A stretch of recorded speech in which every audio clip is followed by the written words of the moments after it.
आकाशवाणीचं हे अकोला केंद्र आहे. FM 102.4 मेगाहर्ट्झवर श्रोते हो प्रसारित करीत आहोत युवा स्पंदन. तांत्रिक सहाय्य लाभलं आहे राजेश जाधव यांचं आणि या कार्यक्रमाचे सादरकर्ते आहेत विनोद गवडी. श्रोते हो, युवा स्पंदन या कार्यक्रमात आम्ही नित्य निरंतरतापूर्वक कुणाला तरी आपल्या भेटीसाठी घेऊन येत असतो.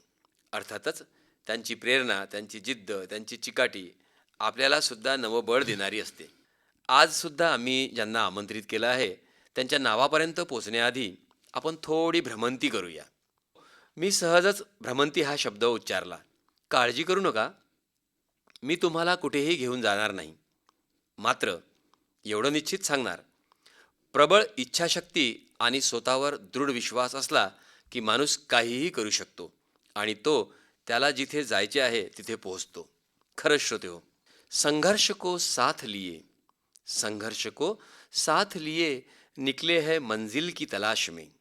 बाधाएं मुझे बांध न पाएगी, बाधाएं मुझे बांध न पाएगी, जीत ही मुझे हासिल करनी होगी.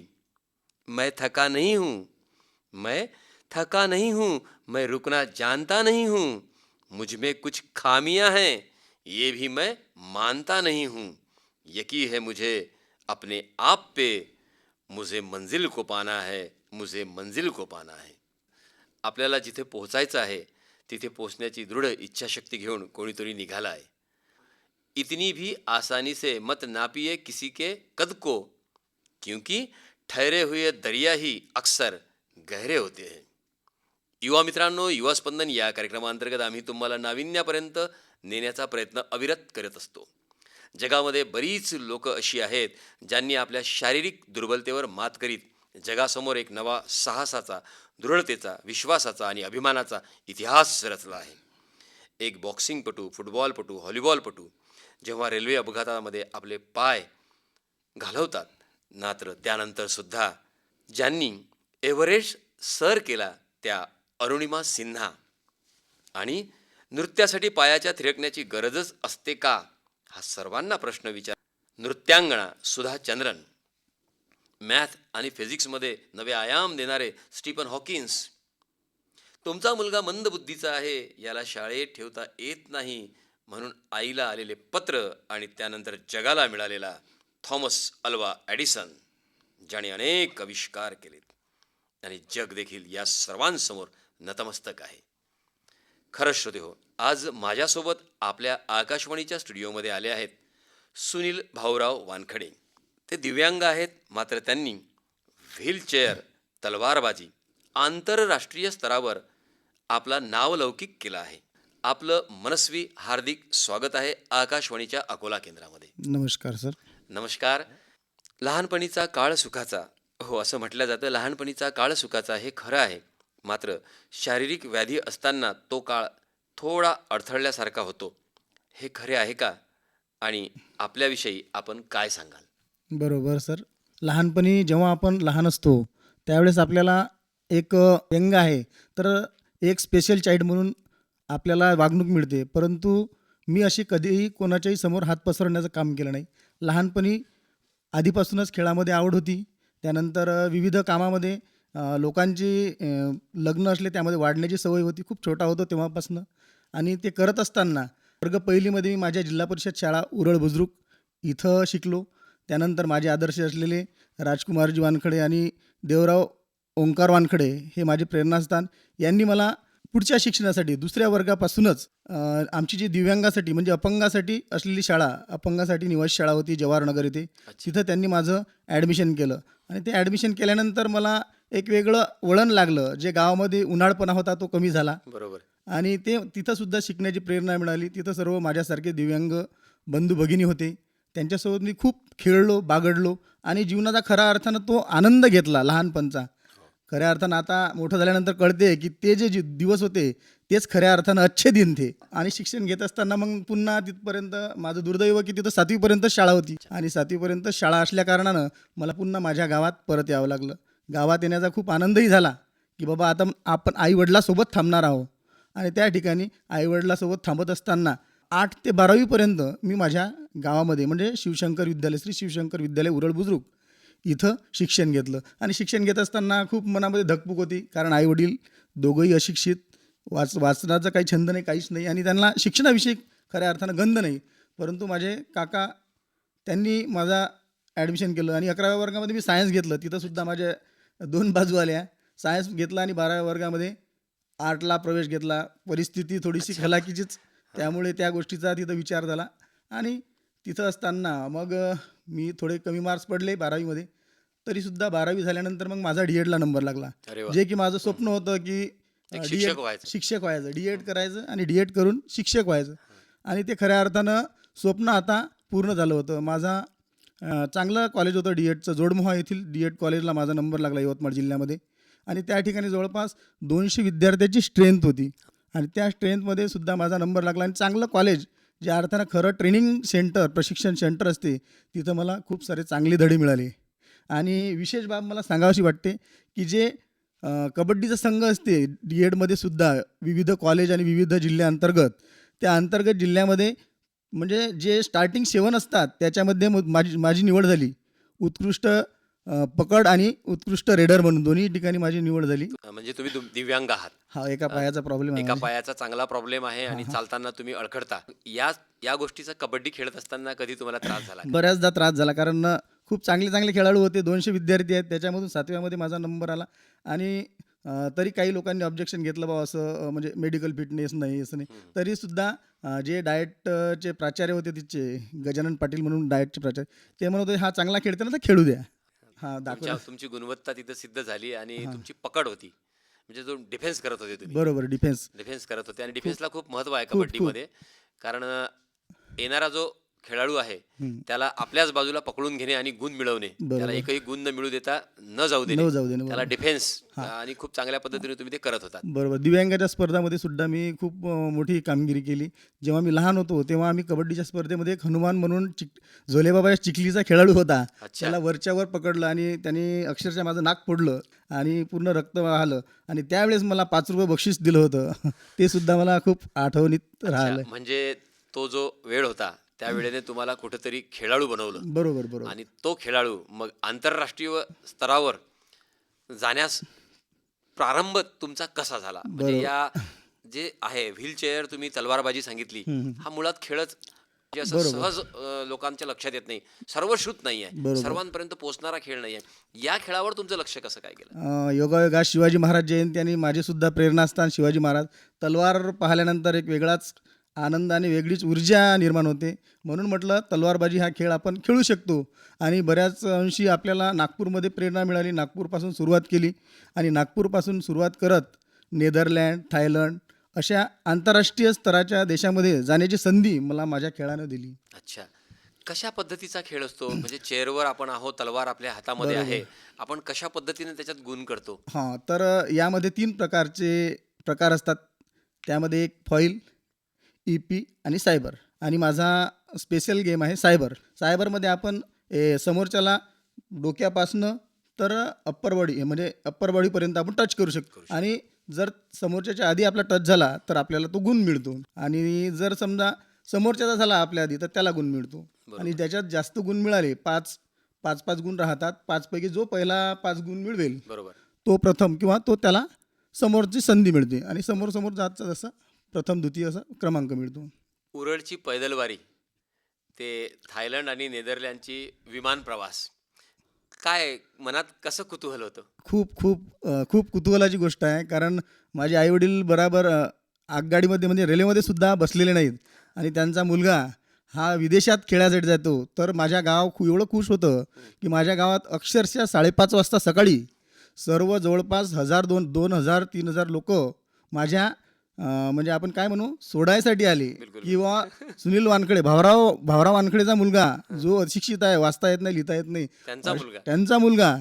आणि हा मुलगा आता विदेशात भारताचं प्रतिनिधित्व करणार आहे. फक्त उरळचं किंवा जिल्ह्याचं किंवा महाराष्ट्राचं नव्हे, तर भारताचं प्रतिनिधित्व. आणि सर्व खरंच खूप आनंद झाला की एवढ्या मोठ्या स्पर्धेसाठी माझी निवड झाली आणि एवढे लोक माझ्या सोबत आहेत. ते सर्व लोकांचे खरंच मी माझ्याकडून धन्यवाद व्यक्त करतो, आभार मानतो. खरंच सर, तुमच्या जीवनाकडे पाहण्याचा सकारात्मक दृष्टिकोन आम्हाला प्रेरणा आणि आत्मबल वाढवणारा आहे. भावी पिढीला तुम्ही काय मार्गदर्शन कराल? जीवनामध्ये कधीही खचून जायचं नाही. प्रत्येक वेळेस 12वी झाल्यानंतर डी-एड केलं. डी-एडमध्ये माझं पुन्हा बॅड लक. म्हणजे माझं जीवनच पूर्ण असं थांबत पॉज घेत गेलं. बरोबर. तर डी-एडमध्ये सुद्धा माझा ऐन परीक्षेच्या वेळेस उजवा हात मोडला गेला आणि त्यामुळे मी थोडासा विचार आला, डिप्रेशनमध्ये गेलो की आईवडील काहीच करू शकणार नाही, आता काय करायचं समोर. तर त्यामुळे मी खचून नाही गेलो आणि पुन्हा शिक्षण घेतलं. तर माझं असं म्हणणं राहील की तुम्ही खचून नाही जायचं, तुम्ही पुन्हा गोष्टी सुरू करू शकता. आणि खेळाने मला हेच दिलं की तुम्ही खेळातून यश आणि अपयश बचवण्याची ताकद ही खेळामध्येच असते. मी सर्वांना माझ्या खेळाडूंना सांगेल, हार हुई है आज यदि तो, हार हुई है आज यदि तो आशा रख तू कल जीतेगा, हार हुई है आज यदि तो आशा रख तू कल जीतेगा, पीछे रहकर जो खोया है आगे बढ़कर वो पाएगा, आगे बढ़कर वो पाएगा. म्हणजे असं नाही की आता एक मॅच हारले तुम्ही म्हणजे पूर्ण जीवन हारले, परंतु अनेक रस्ते तुम्हाला उघडे असतात. अगदी छान असा मनोदय तुम्ही व्यक्त केला आहे. कारण 10वीचा पेपर सुरू होणार आहे बरोबर. आणि तुम्ही स्वतः शिक्षक आहात आणि ती मुलंसुद्धा ही मुलाखत जर त्यांच्यापर्यंत पोहोचेल आणि ते ऐकतील तर त्यांनासुद्धा एक आत्मबळ त्यांचं वाढेल. नक्कीच त्यांना नवीन ऊर्जा मिळेल. प्रत्येक व्यक्तीने जीवनावश्यक शिक्षण घेणं गरजेचं आहे. ते घेतलंच पाहिजे. सोबत काही कला, काही कौशल्य आत्मसात केल्या गेली पाहिजेत. तुम्ही तलवारबाजी आत्मसात केली आणि त्या संबंधित तुम्हाला आलेले जे अनुभव आहेत, आधी तलवारबाजीमध्ये नव्हतो आपण, पण तलवारबाजीमध्ये गेल्यानंतरचे अनुभव तुमचे काय असतील ते आपल्या श्रोत्यांना. तलवारबाजीचे फार कडूगोड अनुभव आहेत सर. कारण तलवारबाजी म्हटलं बरं फार महागडा खेळ आहे हा.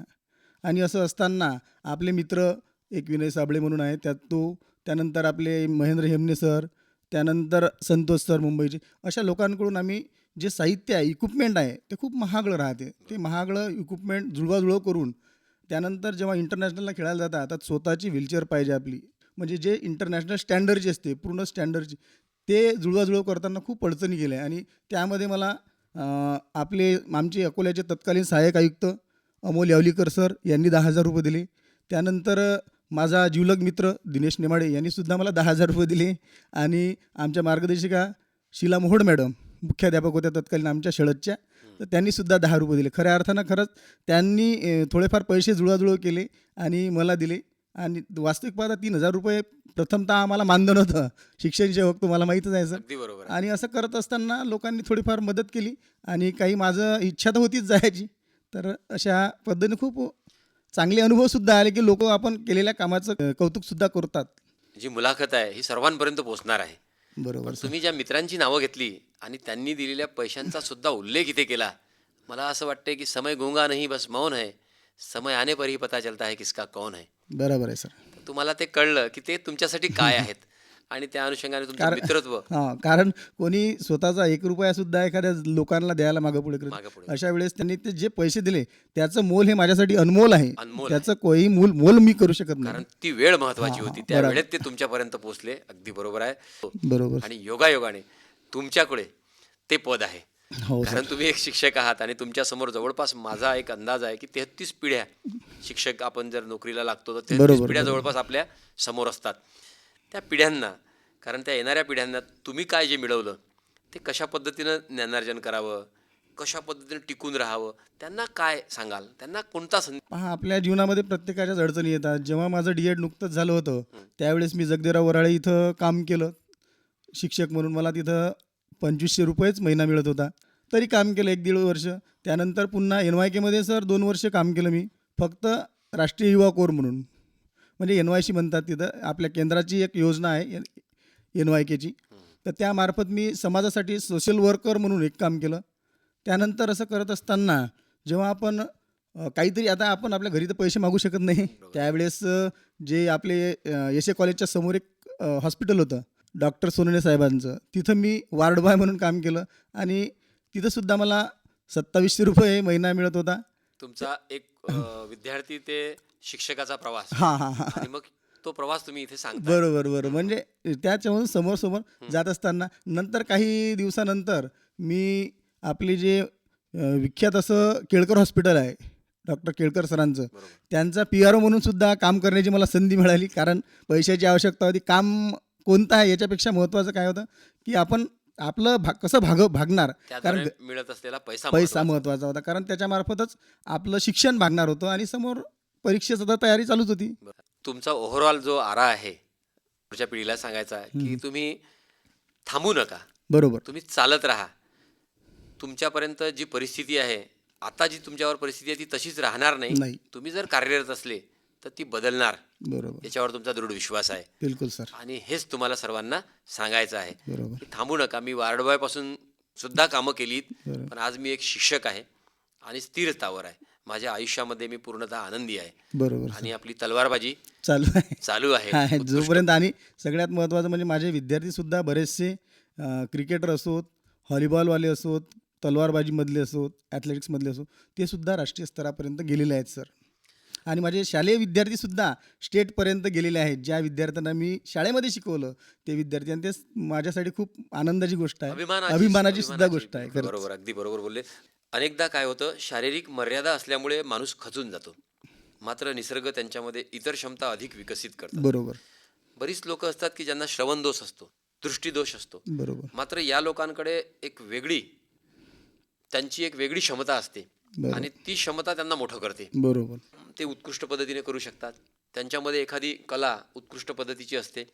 जसं आता तुमच्यामध्ये जे आहे ते सहजतापूर्वक नाही आलं तर ते तुम्ही मिळवत गेले बरोबर सर. आणि त्याच्यावर तुम्ही कमांड मिळवली.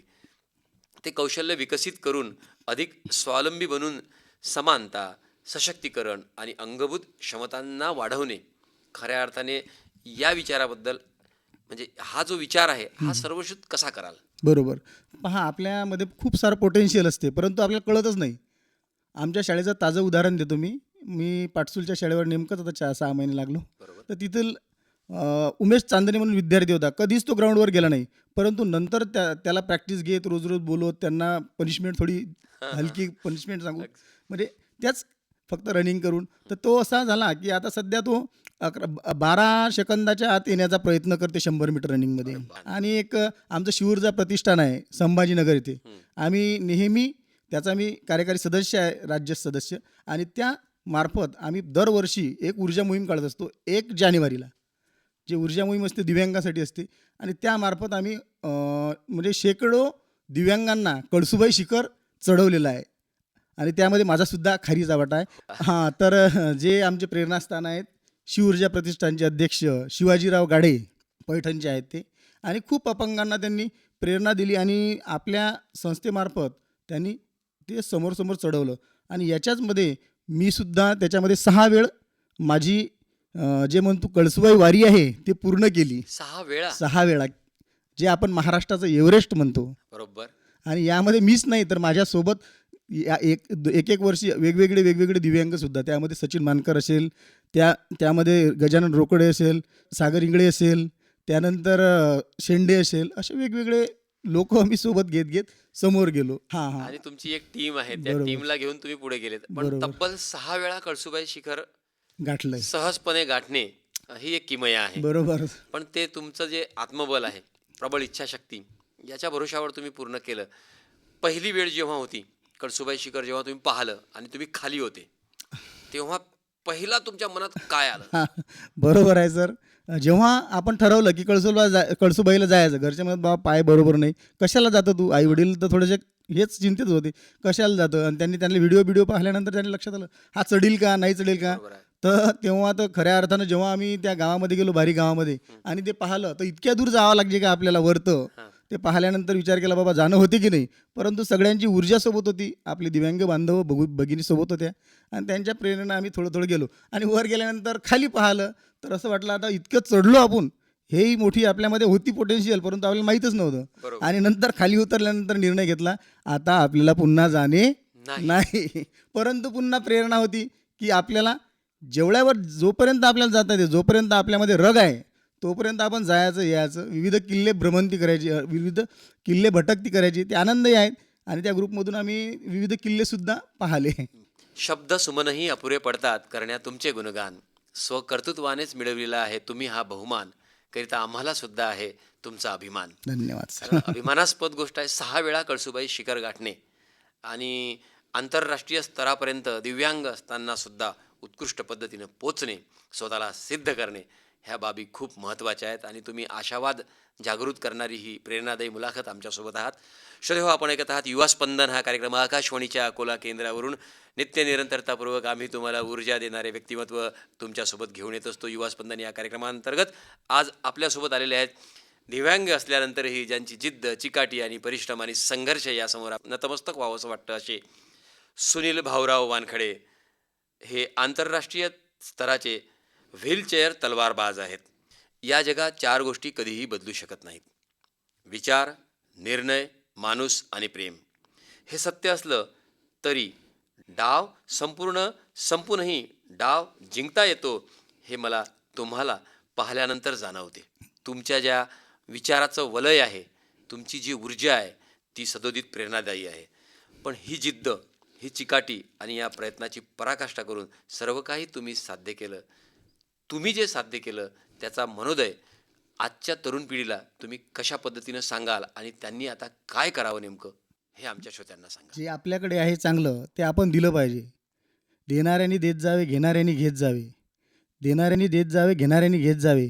देता देता एकदा घेणाऱ्याचे हात घ्यावे. असं करत असताना आम्ही जेव्हा ओएसिस अकॅडमी उरळ येथे स्थापन केली आणि त्यामध्ये फक्त ₹1 फी ठेवली. सर, सांगायची मोठेपणाची गोष्ट नाही, परंतु हे सांगितलं पाहिजे तुम्ही बोलावल्यानंतर. ₹1 फक्त घेत होतो मी आणि ₹1 मध्ये स्कॉलरशिप असो, इंग्रजी असो, याच्या हे घेत होतो. स्कॉलरशिप म्हणजे एका प्रकारे ट्युशन शिकवणी घेत होतो.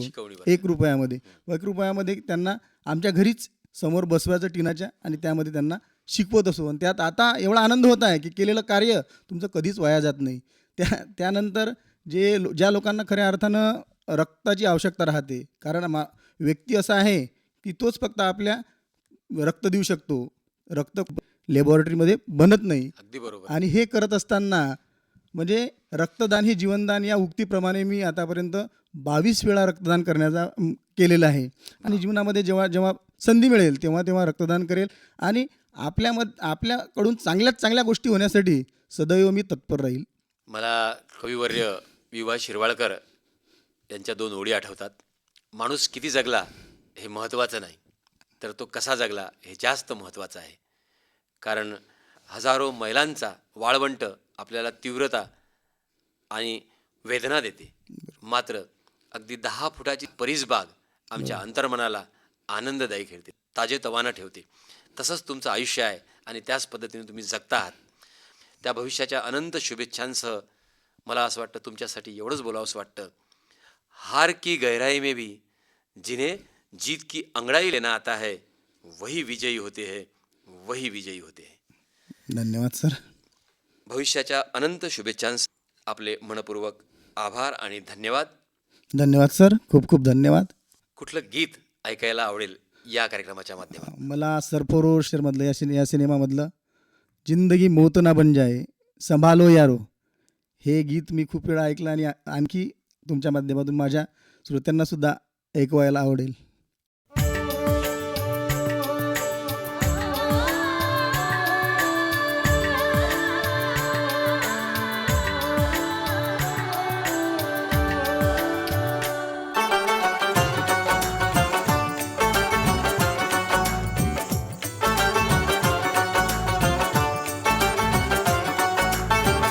जिंदगी मौत ना बन जाए संभालो यारो, जिंदगी मौत ना बन जाए संभालो यारो, खो रहा चैनो अमन, खो रहा चैनो अमन, हाँ मुश्किलों में है वतन, मुश्किलों में है वतन, सरफरोशी की शमा दिल में जला लो यारो, जिंदगी मौत ना बन जाए संभालो यारो, जिंदगी मौत ना बन जाए संभालो यारो, खो रहा चैनो अमन, खो रहा चैनो अमन, हाँ मुश्किलों में है वतन, मुश्किलों में है वतन, सरफरोशी की शमा दिल में जला लो यारो यारो यारो, जिंदगी मौत ना बन जाए संभालो यारो.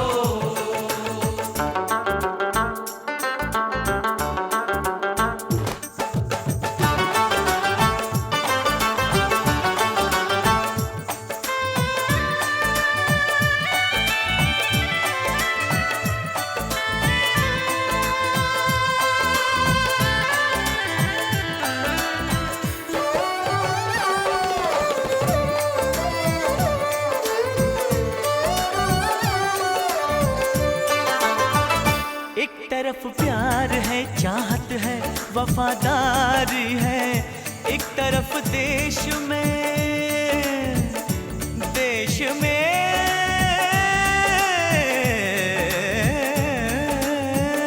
एक तरफ देश में धोखा है, गद्दारी है, बस्तियां सहमी हुई, सहमा चमन सारा है, गम में क्यों डूबा हुआ आज सब नजारा है, आग पानी की जगह अब्र जो बरसाएंगे, लहलहाते हुए सब खेत झुलस जाएंगे, जाएंगे, जाएंगे, खो रहा चैनो अमन, हो रहा चैन अमन, हाँ मुश्किलों में है वतन, मुश्किलों में है वतन, सरफरोशी की शमा दिल में जला लो यारो, जिंदगी मौत ना बन जाए संभालो यारो, जिंदगी मौत ना बन जाए संभालो यारो, खो रहा चैनो अमन, हो रहा चैन अमन, हाँ मुश्किलों में है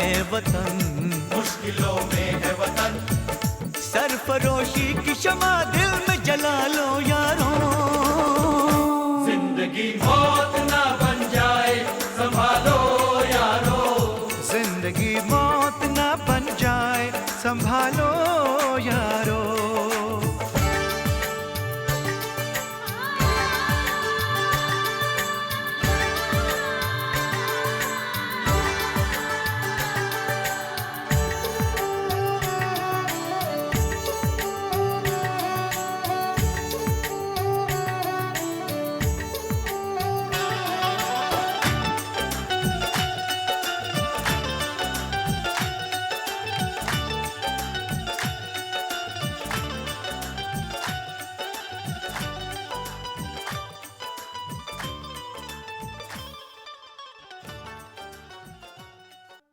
श्रोते हो, आत्ताच आपण युवा स्पंदन या कार्यक्रमाअंतर्गत सुनील भाऊराव वानखडे यांची विकास पल्हाडे यांनी घेतलेली मुलाखत ऐकली.